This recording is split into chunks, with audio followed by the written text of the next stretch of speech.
Hi, I'm Nir Eyal, and this is the Near and Far podcast. This podcast is about business, behavior, and the brain. On this show, I do a few things. I read quick articles I've written about topics shaping your behavior. I interview authors of books I enjoy, and from time to time, I devote episodes to answering your questions. If you want to ask me a question, visit the podcast page on iTunes, go to ratings and reviews, and ask me a question by leaving a review. I promise to read it and possibly include your question in a future episode, so please, ask me anything. Now, enjoy the episode, and for more, you can always visit me at nearandfar.com. What to Do When Someone Steals Your Amazing Idea by Nir Eyal. The subject line read, "Did you see this?" The message was from my editor, Jen. "Nir, I saw the headline on this story and thought it might be written by you, but no," she wrote. "Very weird." I instantly clicked on the link. It was uncanny.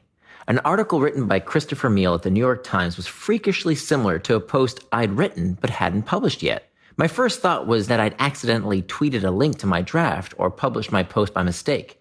It was as if someone had hacked into my computer or read my mind. Mele's article used the same examples, cited the same research, and even linked to some of the same sources. I was so surprised I sent Mele an email, though I'd never been in contact with him before, asking if he'd somehow read my draft.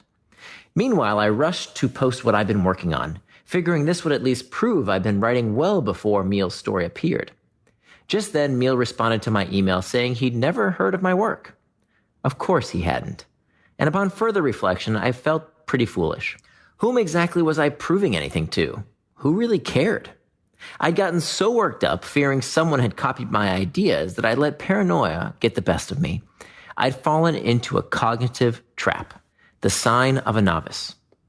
People tend to believe ideas are rare things, gems to be collected and hoarded. But in fact, the nature of creative work, be it corporate innovation, academic research, or artistic endeavor, tells us quite the opposite. That if a useful insight pops into your head, it's most likely in other people's minds as well. Where I live in Silicon Valley, there's one sure clue when people are newbies to the tech community. They ask me to keep their ideas secret.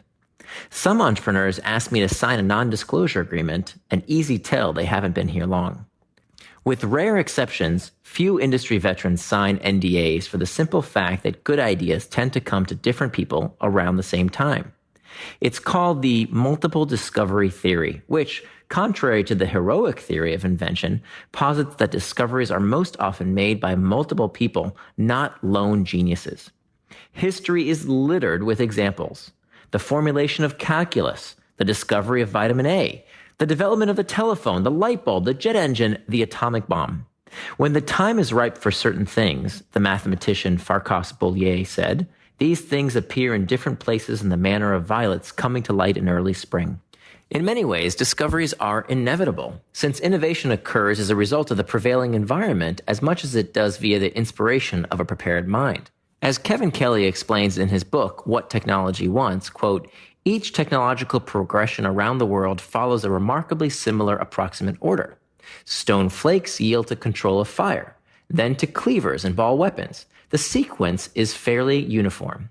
Knife points always follow fire, human burials always follow knife points, and the arch precedes welding.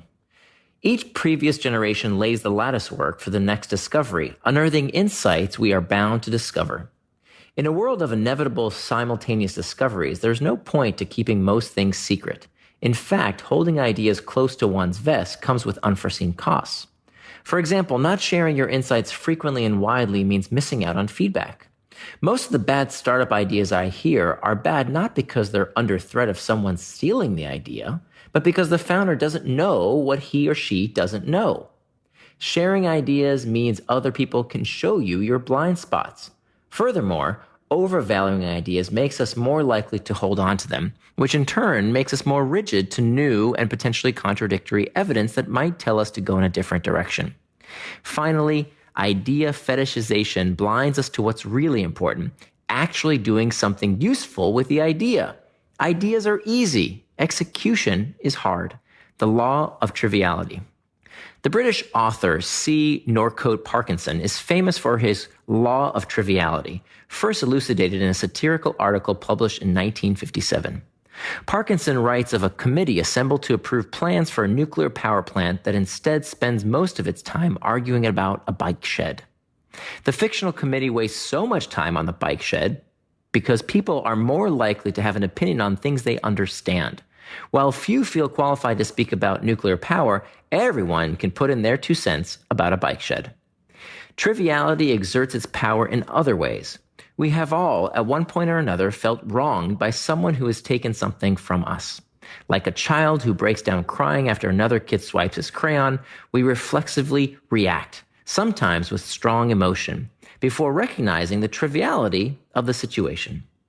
Perhaps the most vicious childlike reactions come from thought leaders. Whereas business results can be measured with money, credit for ideas as property is harder to quantify, and the fight for that credit can bring out the worst in people. I've lost count of the times I've heard someone disparage an academic or industry colleague as a hack, a charlatan, or an idea thief.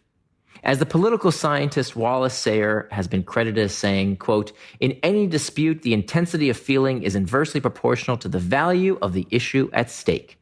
Hence, we argue most about the things that matter the least." When it came to my essay, I realized I'd gotten worked up over nothing. My response looked even more ridiculous if I consider that both Mele, the New York Times author, and I cited other people's ideas to make our points. I should have been pleased that I'd written something a publication like the New York Times also thought was important. When I checked Twitter after publishing my post, I noticed a kind tweet from Mele. "Very cool blog and post today. Sorry you got scooped, but that does not diminish the information you conveyed." In life, there are plenty of crayons to color with. The wise child happily finds new ways to create something original. If you enjoyed this post, please find my other work at nearandfar.com, near spelled like my first name, N-I-R, and far.com. Thanks for listening. Thanks for listening to this episode of the Near and Far podcast. You can always find more at my blog, nearandfar.com. And don't forget, if you have a question you'd like me to explore in a future episode, leave me your question in the form of a review for the podcast on iTunes.